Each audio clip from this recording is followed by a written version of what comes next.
கொண்டிருப்பது தினமடை செய்திகள்.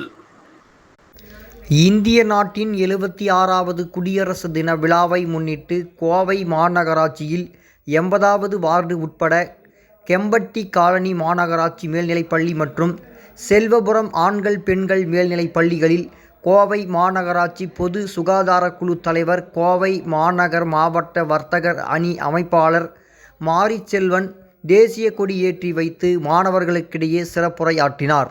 மேலும் பள்ளிகளில் மாணவ மாணவிகளின் கலை நிகழ்ச்சிகள் நடைபெற்றது. அதனைத் தொடர்ந்து விளையாட்டுப் போட்டிகளில் வெற்றி பெற்ற மாணவ மாணவிகளுக்கு பரிசுகள் வழங்கினார்கள். இந்த நிகழ்ச்சியில் செல்வபுரம் ஆண்கள் பெண்கள் மேல்நிலைப் பள்ளியின் தலைமை ஆசிரியர்கள் வேத சகாயம் தனலட்சுமி மற்றும் வார்டு செயலாளர் தங்கவேலன், பகுதி துணை செயலாளர் முருகேசன் மற்றும் பள்ளி குழந்தைகள், பெற்றோர்கள், ரோட்டரி கிளப் சங்க நிர்வாகிகள் கலந்து கொண்டு நிகழ்ச்சியில் 76வது குடியரசு தின விழாவை கண்டு ரசித்தனர். தினமடை செய்திகளுக்காக கோவையில் இருந்து நமது இணை ஆசிரியர் அர்ஜுன்.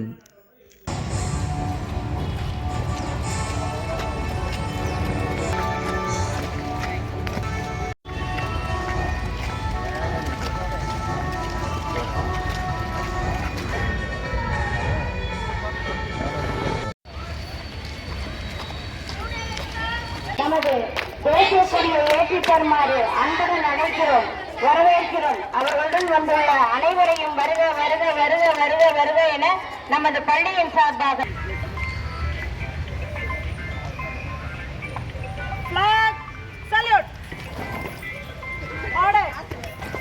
கொடிப்பாடு